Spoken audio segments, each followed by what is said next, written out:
Good evening, Chicago, and welcome back to The Table on Air, your primary source for learning about what's new, what's happening, and what's what in Black LGBTQ culture. I'm your host, Darius Caffey, and I thank you for showing up to this space. We're about to get real, a little deep, and maybe a little teary, but we're gonna have some fun, so stick around for the ride. For the main event this week, we're joined by a researcher turned children's rights advocate. But first, let's dive into the latest and greatest in this week's Black Report.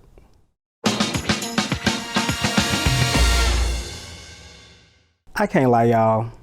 I've been feeling a little defeated lately. And I'm only saying this to y'all for transparency because we family, right? But for real, building a business is hard.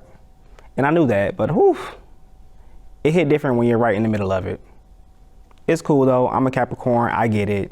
It's not about the outcome, it's about the journey. Right now, I'm learning a lot and figuring out what works for me.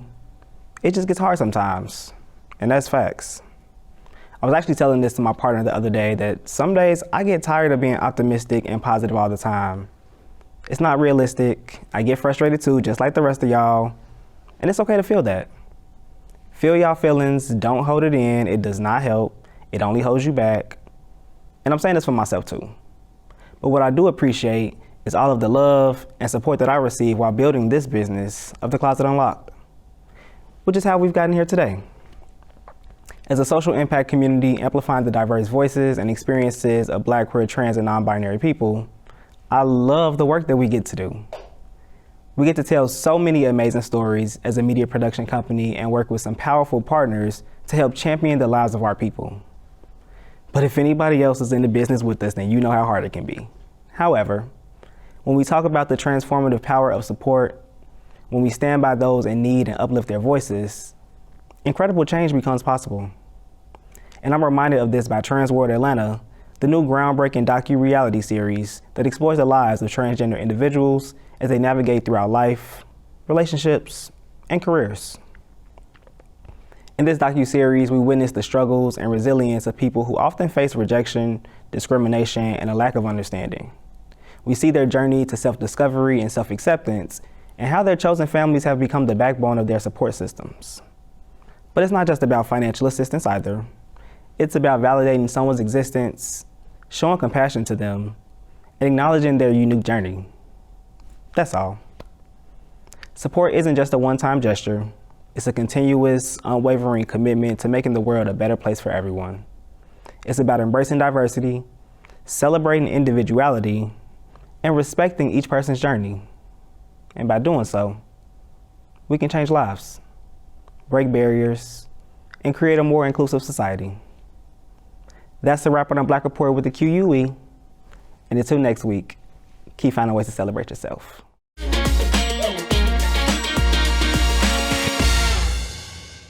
Joining us at the table for this week's main event is another sister brother of mine, recent Loyola University graduate with a master's in global health policy and the new Midwest Community Engagement Associate for UNICEF, Austin Cathey.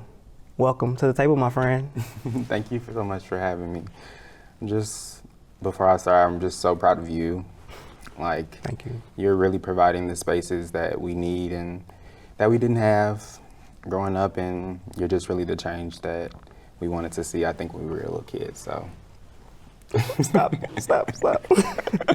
I'm serious, you need to hear that, so. Yeah. Well, I receive it, and I really do appreciate it from the bottom of my heart, because doing something like this was not on my bucket list for 2023, but here we are doing the things and doing it gracefully and in an amazing way with some amazing people, so. Yes, sir. Thank you, Austin, for being here with me doing these great things. Thank you. We can go back and forth if you want about the thank yous. We don't have to do that today, girl, because we can get to that later on. Absolutely. Today is about you and acknowledging all the greatness that you've been able to do and all the things that you've been able to bring into this world. So I'm really grateful to be here to share space and community with you, to highlight all the amazingness that comes from you and all the great things that you're going to continue to do. So we're going to get right into it. Let's do it. Because I know that there's so many things that the people don't know about you that hopefully we can give them a little bit of piece of today. So As I mentioned, you are the new Midwest Community Engagement Associate for UNICEF. Congratulations. Thank you. Very exciting, but I, as a friend, know your journey to get to that role. So I would like to ask, what do you think has changed in your life mentally from the first time that you thought about it, applied for it, had this vision in your mind, and led you to where you are now? Great question. I think that so much mentally, honestly, has changed that I could probably spend this whole time talking about just that one question. I bet. But I think the main thing that has changed is that I'm now operating in alignment with myself.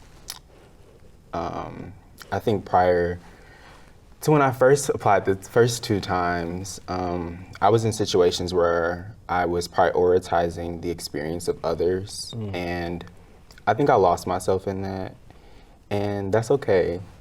You came back. I came back. You found she you back, again. She back. She ready. But yeah, I think operating in alignment really just means that I'm prioritizing myself, essentially. And that's not easy for me, I think, and it was a hard thing to recognize and a hard thing to overcome, and I'm still overcoming it. Talk about it. It's okay. I'm really happy with where I am, and I'm happy that I was able to pick myself up from things I just never thought I would experience. I mean, I think a lot of us never know what we're going to go through and how that's going to impact us and change us. But I think I changed for the better, and I think that I am now being the person I feel like the younger version of myself also would have been proud to look up to hug, to laugh with, and Give that care to. yes, give that care to. Just because, like, I feel like I give a lot of care to other people, and I think it's just now time to like give that back to myself, like, and shoot for the stars, dream big. So Yeah. I think that's what's changed the most in the past couple years, from me not being able to attain the goals that I set at that time to me now realizing that this is the time I'm supposed to attain those goals, and you're ready now. So I'm ready. Yeah. Speaking of being ready and alignment, I love that. I love that you are finally stepping into your purpose, stepping into your power, because there's so much power that comes with the learning, you know, the trials, the tribulations, the applications, the no's. There's so much power in that no, because that was not where you was meant to be, or at least at that time. At that time, for sure. You're meant to be there now, and you're doing it. So thinking about these dreams and going for the stars, how has your dreams or your goals for your career changed over time? Heavy question. Yeah, I mean, once again, great question. I'm not surprised. How have Do what they I can. changed over time? I think that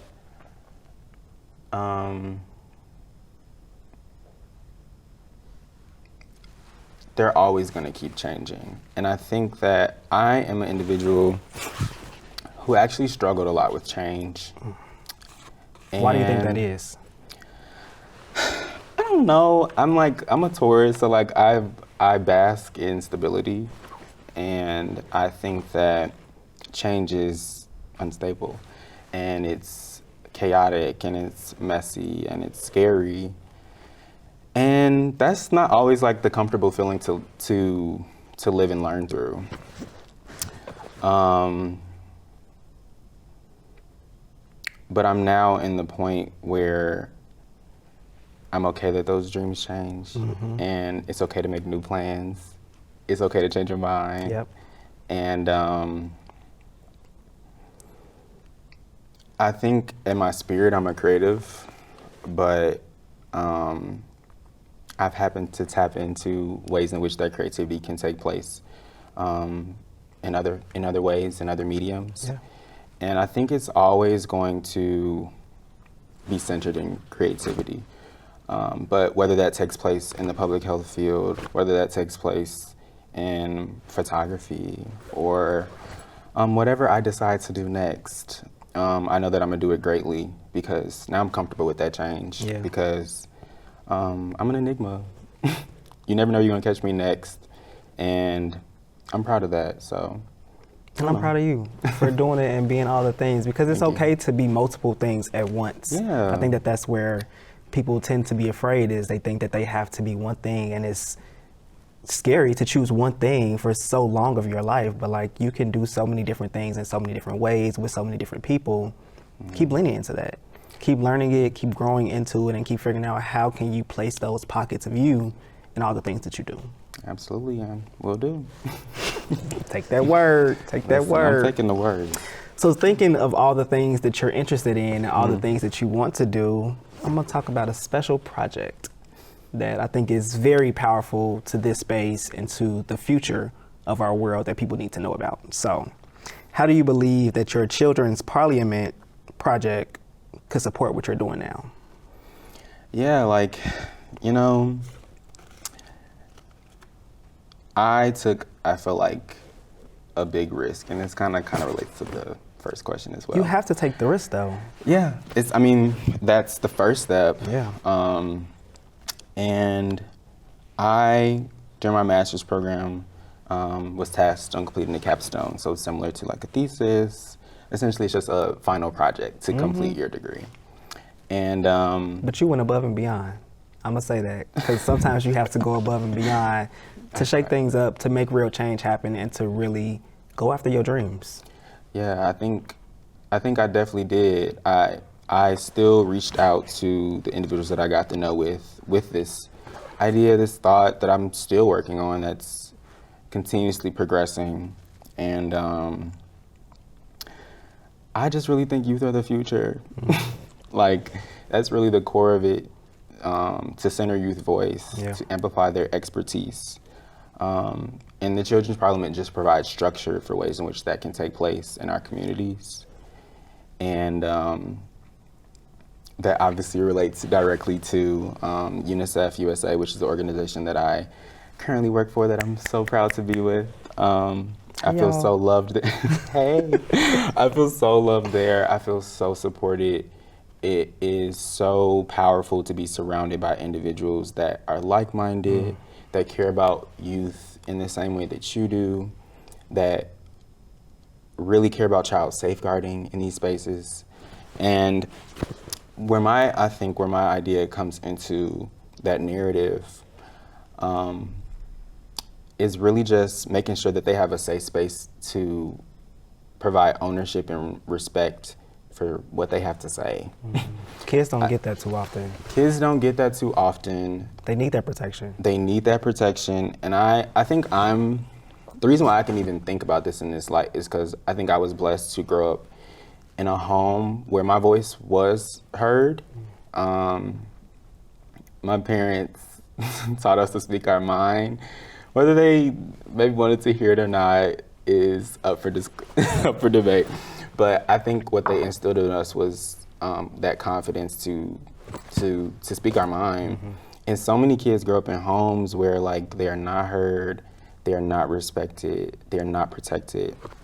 And I want to give them a space where they can decide on matters that impact them. They can have a decision. They can provide how that makes them feel, and in a space that is formally tied to the systems that exist now. Yeah. I think the feedback I hear a lot from my Children's Parliament are that people are like, well, why do children need to have a space in which they can essentially vote or have a voice on matters that are supposed to be like responsibilities of adults?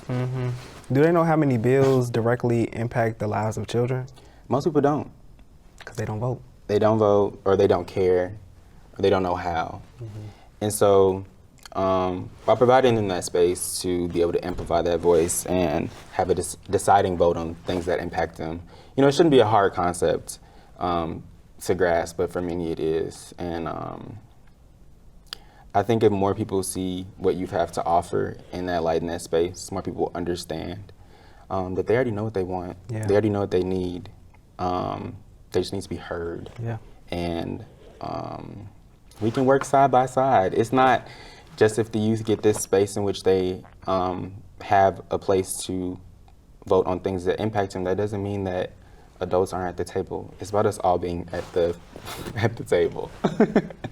Here we are. Sharing space, yes, The table. quite literally. And, Bring growing, these voices somewhere where they deserve to be heard and centered. yes, together. Yeah. It's not just one or the other. It's not youth or adult. It's youth and adult. We have to do these things together.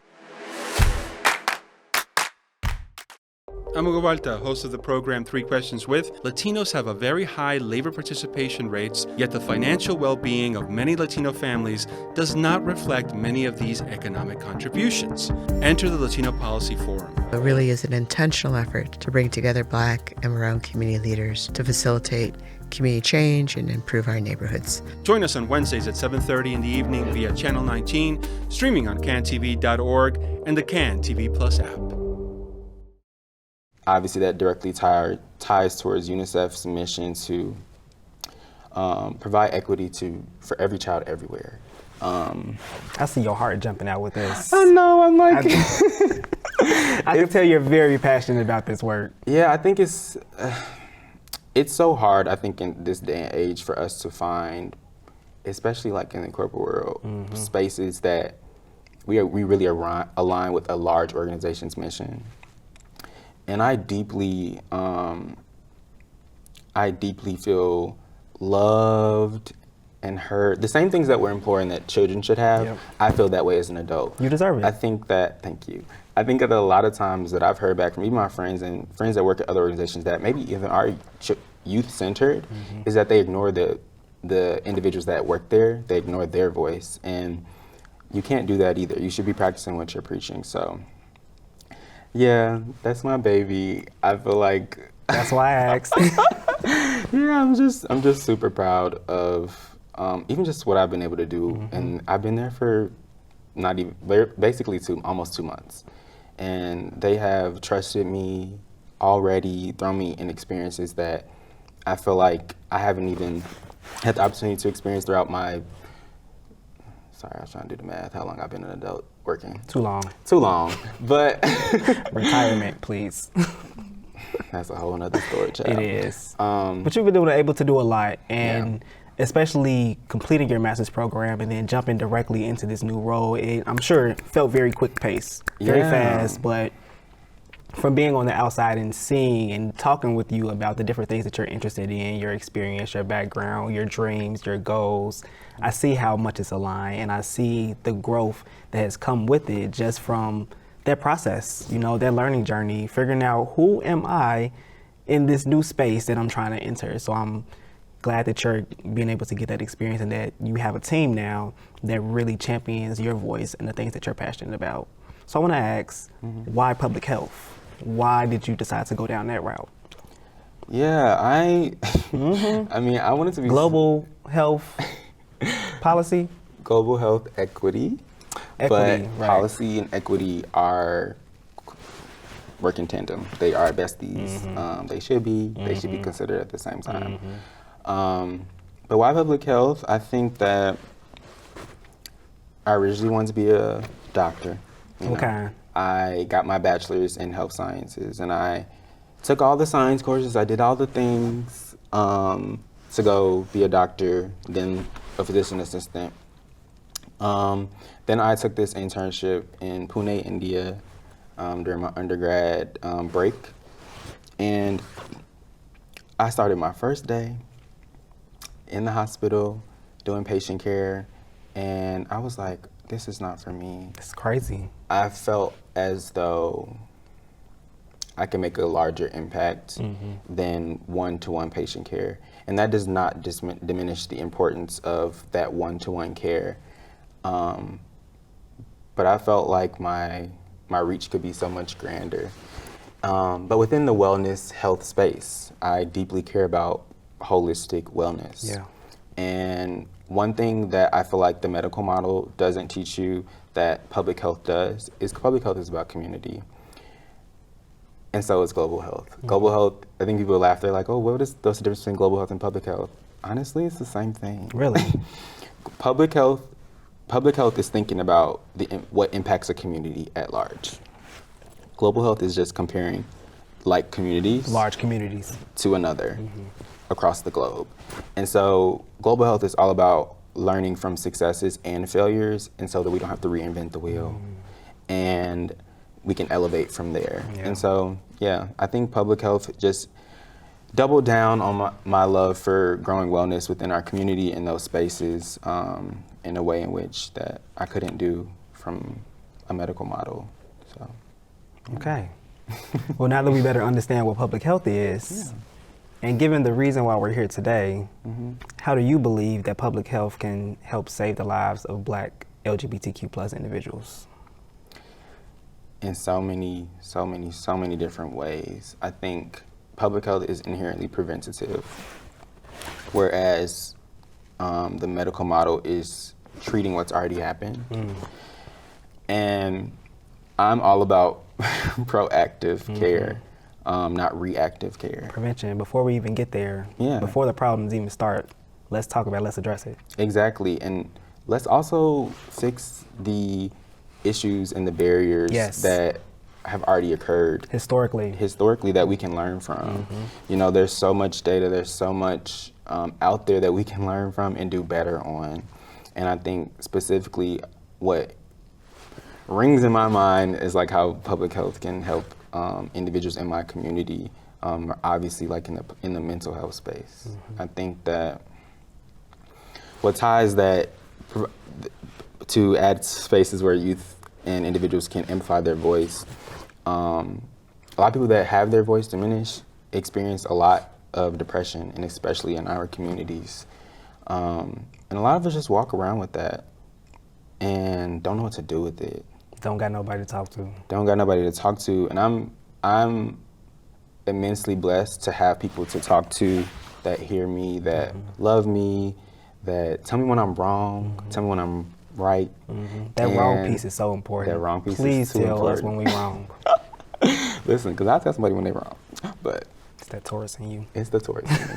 But yeah, I think it's definitely that mental health piece, and providing those resources that are for us.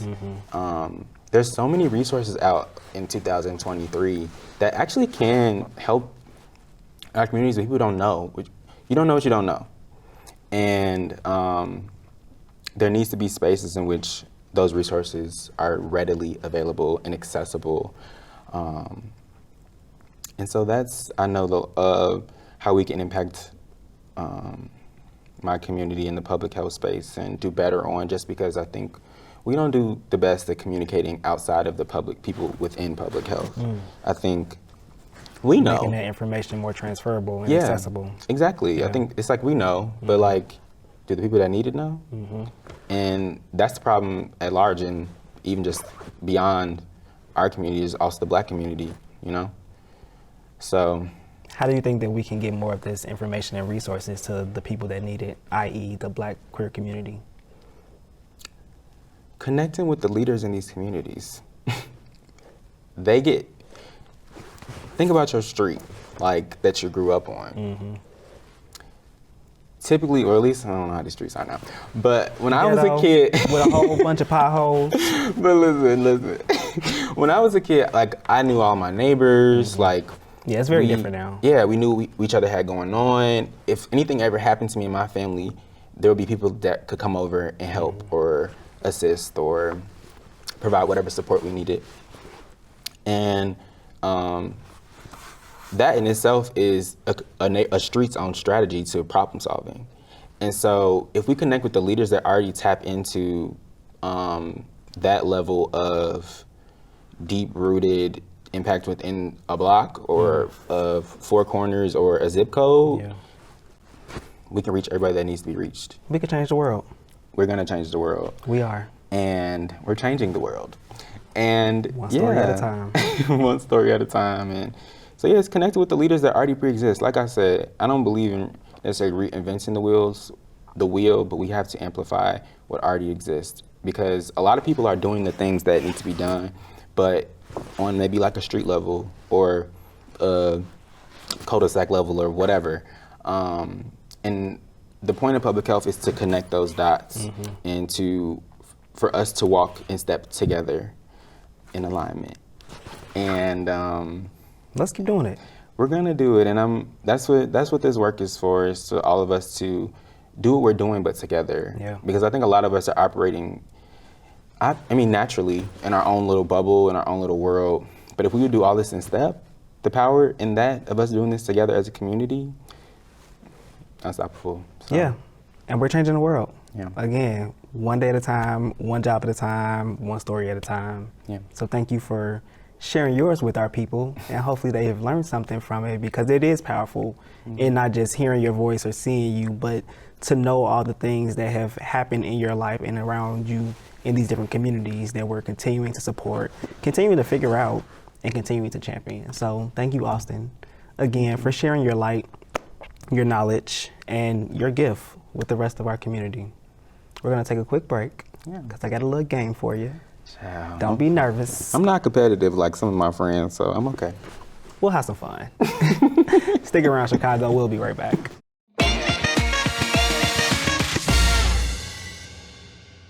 And now for Open Space, an opportunity for us to let go, be free, and just live.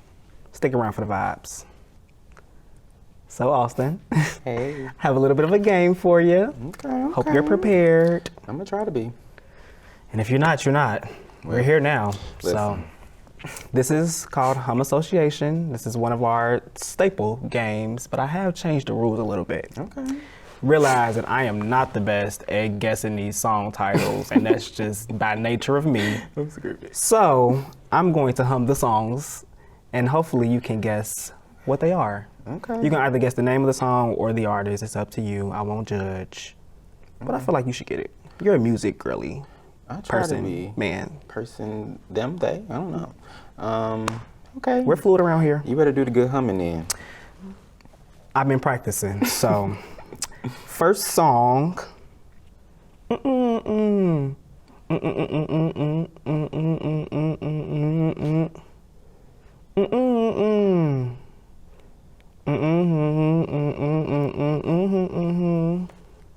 Yeah.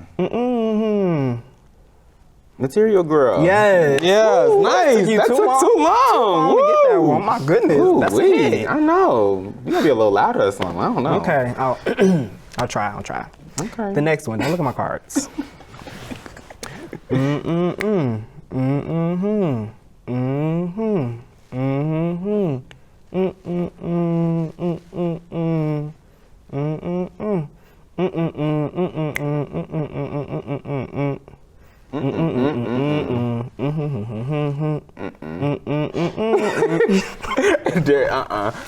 Next. Okay.